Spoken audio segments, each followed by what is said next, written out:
हमारा सबसे बड़ा मसला जो है वो फंडिंग का है। अगर आप बाहर के स्टूडेंट्स को देख लीजिए, उनके पास हमारे से ज्यादा इन्फॉर्मेशन है, लेकिन हम उनसे 40 साल पीछे जिंदगी गुजार रहे हैं बिकॉज हमारे पास नॉलेज नहीं है। क्या हमारे टीचर्स ने जो पढ़ा आगे हमें वही पढ़ा रहे हैं, थोड़ा सा उसको चेंज किया जाए। हायर लेवल पे जो करप्शन है ना, I think that's the reason कि लोग काम नहीं करना चाह रहे हैं हायर लेवल पे। हमारी तालीम में रट्टाबाजी ज्यादा है, हम लोग प्रैक्टिकल नहीं दे रहे हैं। बच्चे को हमने सिर्फ मार्क्स के पीछे लगाया हुआ कि मार्क्स लेने और मार्क्स लेने ग्रेडिंग है, ये नहीं देखे कि बच्चे के पास नॉलेज कितना है। तो जो जितना अफोर्ड कर सकते हैं, जिसके पास जितने पैसे हैं, वो उस हिसाब से और ज़्यादा एलीट चलता है और बेचारा जो पस्त तबका है वो पस्ती में ही रहता है। एक लिहाज से देखें गलत है, नहीं होना चाहिए। आजकल के टीचर्स बच्चों की तालीम के ऊपर नहीं फिक्र कर रहे, नहीं उनका जो है ध्यान बच्चों की स्टडीज के ऊपर।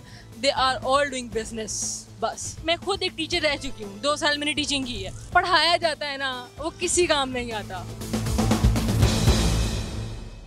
अस्सलाम वालेकुम जी, प्रोग्राम अवाम की आवाज़ के साथ मैं हूं आपका होस्ट हमजा साजिद राना। नाजरीन, जिस तरह के आप जानते हैं कि मुल्क पाकिस्तान का जो तालीमी निज़ाम है और जो हमारा करिकुलम है वो ऐसे लगता है जैसे 17वीं या 18वीं या 19वीं सदी का तरतीब किया गया। अगर आज भी हम देखें तो हमारे यहाँ जो हमारा तालीमी निज़ाम है वो मेरे ख्याल में सिर्फ क्लर्क पैदा करने के लिए पैदा किया गया।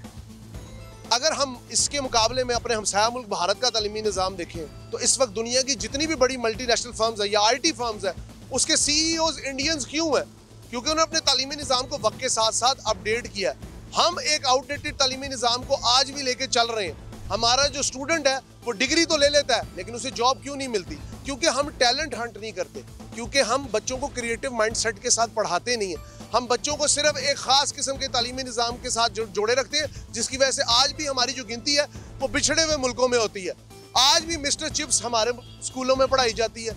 वही तालीमी निज़ाम जो हमारे बाप दादा ने पढ़ा, उसी के साथ हम जुड़े हुए हैं। इस हवाले से आज हम आए हैं 2 बड़े बड़े इंस्टीट्यूट्स के पास, GC यूनिवर्सिटी और पंजाब यूनिवर्सिटी ओल्ड कैंपस, और यहाँ के स्टूडेंट से हम जानेंगे कि वो कौन से मुहर्रिकात हैं जिसने पाकिस्तान के तालीमी निज़ाम को इस हद तक फरसुदा कर दिया, इस हद तक आउटडेटेड कर दिया, और स्टूडेंट्स की बात आपको सुनाएंगे। हमारे साथ रहिएगा।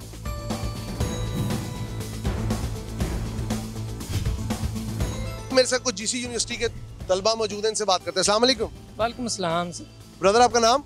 सैयद एहसन शफीक। एहसन साहब, मुझे ये बताएं कि पाकिस्तान का जो तालीमी निज़ाम है, आपको पता है हमारा तालीमी निज़ाम कोई इतना अच्छा नहीं है, बजटिंग भी कोई इतनी खास नहीं। इस बार खैर से मरियम नवाज साहबा ने 129 अरब या इस हिसाब से कोई रकम रखी, लेकिन अगर देखा जाए तो तालीम को कितनी वैल्यू नहीं दी जाती। क्या कहेंगे?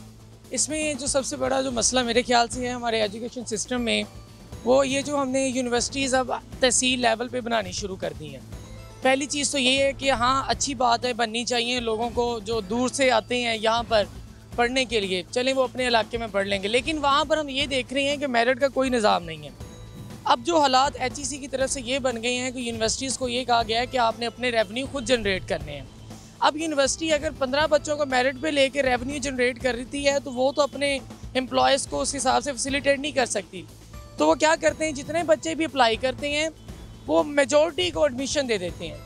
अब उनमें वो बच्चे भी हैं जो जिनका IQ लेवल बहुत स्ट्रॉन्ग होता है, वो बच्चे भी हैं जो ज़रा लो लेवल के होते हैं, वीक होते हैं, और बाद में सीट्स जो होती हैं वो 15-20 होती हैं। 50 यूनिवर्सिटियों में अगर 100 बच्चा भी निकलता है तो वो कहाँ बात जाती है 5000-6000 एट अ टाइम। तो 20 सीट्स पे 6000-7000 बच्चे को तो आप फैसिलिटेट नहीं कर सकते। तो हमारा सबसे बड़ा मसला जो है वो फंडिंग का है। अगर फंडिंग हमारी क्लियर होती है तो उससे आप देखेंगे कि मेरिट पे आएंगे बच्चे, मेरिट भी बनेगा और आगे आपको जॉब्स भी मिलेंगी। सबसे बड़ा मसला फंडिंग का है। मेरे साथ एक मेडिकल स्टूडेंट मौजूद है, इनसे बात करते हैं। अस्सलाम वालेकुम मैम। वालेकुम अस्सलाम। मैम, अगर आप देखें पाकिस्तान में मेडिकल फील्ड भी, पहले पाकिस्तान बहुत अच्छा होता था मेडिकल फील्ड, लेकिन अब कुछ अरसे से बहुत डिप्लीट हो रही है एजुकेशन भी, मेडिकल भी।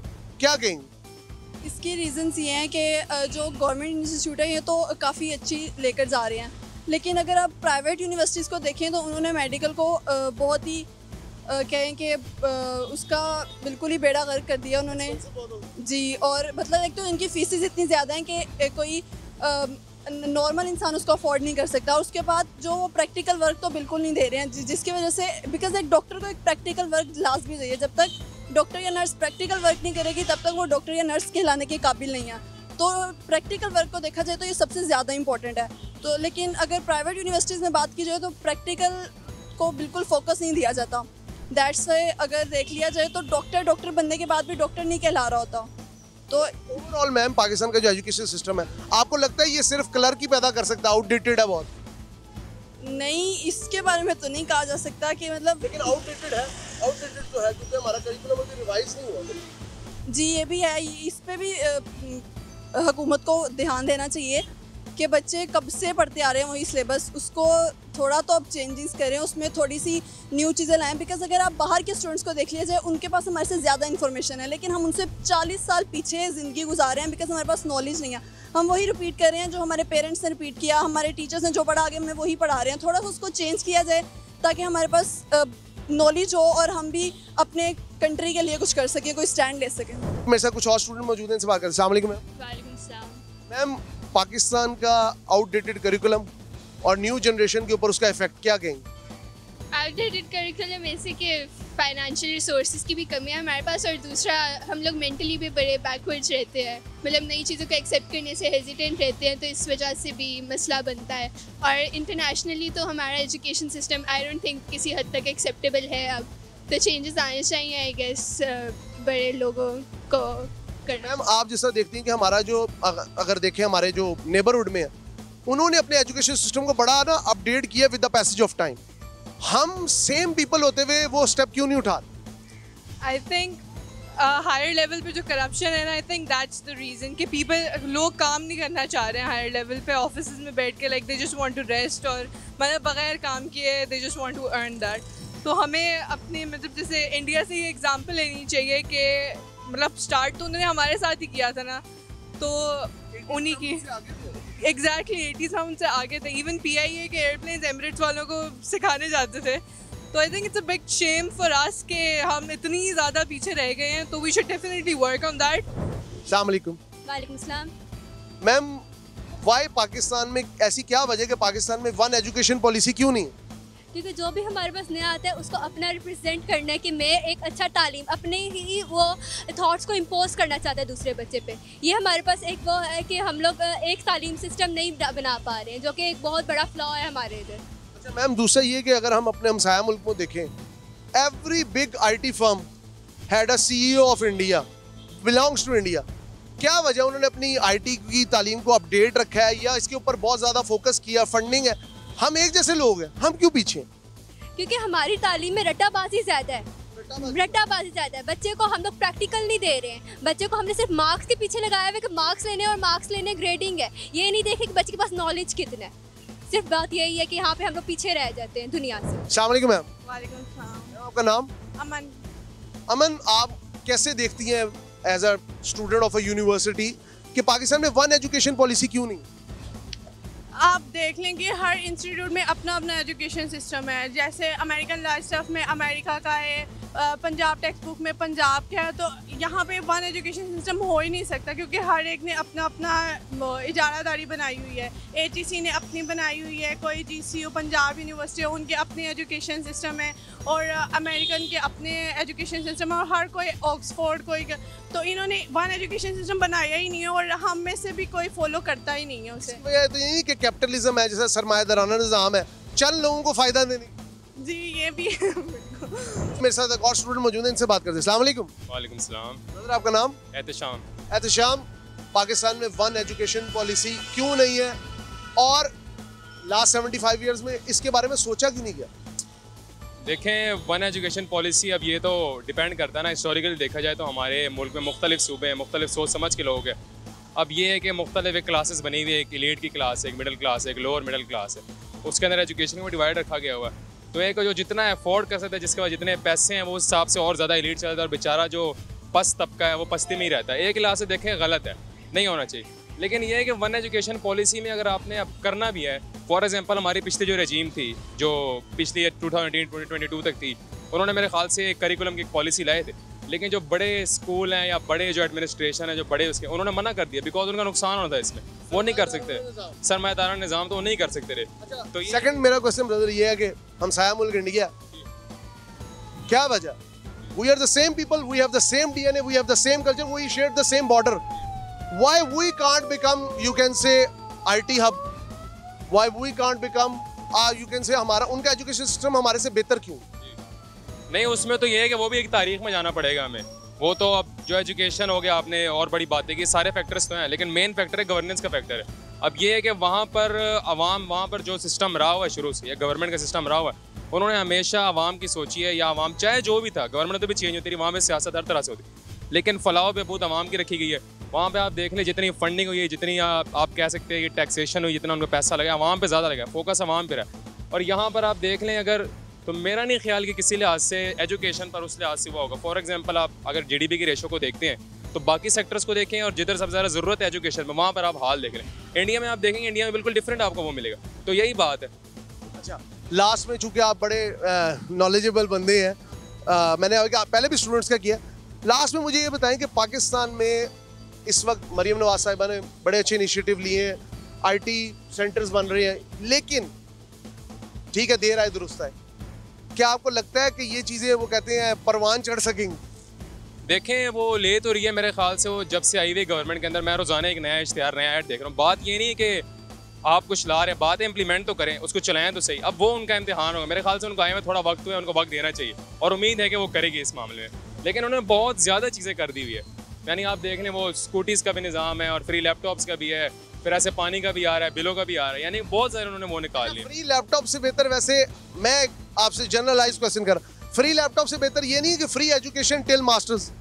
जी बिल्कुल बेहतर है, बिल्कुल इसमें कोई शक नहीं है, बेहतर है। लेकिन ये है कि फिर वो उसमें उनको फिर वो वोट नहीं मिलेगा, ना उनको वो बात मिलेगी। वो चीज़ है, सारी पॉपुलिज्म की बात है, बीच में वो चीज़ आ जाती है, इसलिए पॉपुलिज्म की बातें हैं जी। हुकूमत को ये सोचना चाहिए, समझना चाहिए, जिस तरह के स्टूडेंट ने बड़ी मतलब जैसे कहते हैं ना प्रिसाइज तरीके से अहाता किया है पाकिस्तान की एजुकेशन पॉलिसी का, इस हवाले से हम अभी आगे और भी स्टूडेंट्स का आपको बताएंगे। लेकिन जो इनकी बातें हैं वो वाकई में मायनी खेज हैं और उस पर हुकूमत वक्त को सोचने की ज़रूरत है। जी मैम, अस्सलाम वालेकुम। वालेकुम अस्सलाम। आपका नाम? निदा हामिद। निदा, आप ऑब्वियसली स्टूडेंट हैं, जीसी यूनिवर्सिटी में पढ़ती हैं। वेरी क्विकली एक कमेंट दें कि पाकिस्तान में वन एजुकेशन सिस्टम क्यों नहीं? सर मुझे तो लगता है पाकिस्तान का एजुकेशन सिस्टम इतना अच्छा है ही नहीं, क्योंकि यहाँ पे जो टीचर्स हैं, यहाँ पे जो क्वालिफाइड टीचर्स हैं वो सिर्फ इसलिए बैठे हुए हैं कि उनके पास सीट है, ठीक है। और जो क्या कहते हैं इनिशियल स्टेज पे जो टीचर्स हैं, जो लाइक नॉर्मल स्कूल्स में होते हैं टीचर्स, वो मेहनत कर करके सिर्फ इसलिए मेहनत कर रहे हैं क्योंकि उनको अपना घर चलाना है। आजकल के टीचर्स बच्चों की तालीम के ऊपर नहीं फिक्र कर रहे, नहीं उनका जो है ध्यान बच्चों की स्टडीज़ के ऊपर। They are all doing business. बस पाकिस्तान का एजुकेशन मुझे तो बिल्कुल पसंद नहीं है, honestly. This is the business, या बिल्कुल दिस इज़ मतलब लाइक इंडस्ट्री है। फॉर एग्जांपल आप एक जैसे मेरे फादर की शॉप है, ठीक है, अगर वो सिर्फ यही सोचते रहें कि उन्होंने पैसे कमाने हैं और अगर वो अपनी क्वालिटी के ऊपर ही कॉम्प्रोमाइज़ करना शुरू कर रहे हैं तो फिर उनकी काम का क्या है लेना देना, क्या फ़ायदा है? लास्ट में ये मुझे बता दें, neighbouring country India, same people, same DNA, same culture, same borders, same thought process, वो एजुकेशन में इतना आगे कैसे? मुझे लगता है कि उनके पास एक अच्छे उनका गोल है, उनके टीचर्स का गोल है कि उन्होंने अपने स्टूडेंट्स को ओवरऑल ग्लोबल वर्ल्ड में एक मेरे ख्याल में उनका फोकस बेहतर है। हाँ, अपने स्टूडेंट के ऊपर फोकस है कि उन्होंने कल को उन्हीं यूथ ने मतलब लाइक उनकी सोसाइटी को पूरी दुनिया में करना है। देखें, यूथ ही होती है जो स्टूडेंट्स को बताती है, जो मतलब लाइक सोसाइटी में बताती है। तो अगर आपकी यूथ ही ख़राब है तो फिर आपने क्या करना है? जैसे फॉर एग्जांपल मैं आपसे अपनी यूनिवर्सिटी की बात तो नहीं करूँगी, ओवरऑल यूनिवर्सिटीज़ की बात करूँगी। मैं खुद एक टीचर रह चुकी हूँ, 2 साल मैंने टीचिंग की है। जो पढ़ाया जाता है ना वो किसी काम नहीं आता। मतलब वो सिर्फ एक तरह का या आजकल का बच्चा सिर्फ डिग्री लेने आया हुआ है, सिर्फ डिग्री। एक आदमी डिग्री है ताकि हम कुछ कमा लें। No creativity, no skill set. मतलब मैं कहती हूँ कि अगर आपने 4 साल पढ़कर, जैसे मेरा भाई इंजीनियर है, 4 साल इंजीनियरिंग पढ़कर भी वो अगर कोर्सेज ही कर रहा है तो उसने 4 साल हमने किया क्या है? या मैं कहती हूँ सिर्फ पेरेंट्स का पैसा ज़ाया हो रहा है। Thank you so much ma'am, आपकी बातें बहुत सहर हासिल थी। और मैं अपने प्रोग्राम के एंडिंग में ये कहना चाहूँगा, जिस तरह इन्होंने बात की कि ये टीचिंग भी करती नहीं है, और 2 साल की टीचिंग एक्सपीरियंस में उन्होंने यही देखा कि पाकिस्तान के अंदर सिर्फ जो डिग्री लेने के लिए आप जाते हैं और एक तरह का इन्वेस्टमेंट है कि मैं डिग्री लेके मार्केट में जाऊँगा, मुझे जॉब मिल जाएगी। लेकिन जिस तरह इन्होंने कहा कि अगर आप डिग्री लेके जाएं और आपके अंदर क्रिएटिविटी नहीं है, स्किल सेट ही नहीं है, तो हमारा मुस्तकिल यकीनन तारीख है। प्रोग्राम आवाम की आवाज़ के साथ अपने होस्ट हमजा साजिद राना को इजाज़त दीजिए। अल्लाह हाफिज़ नासिर।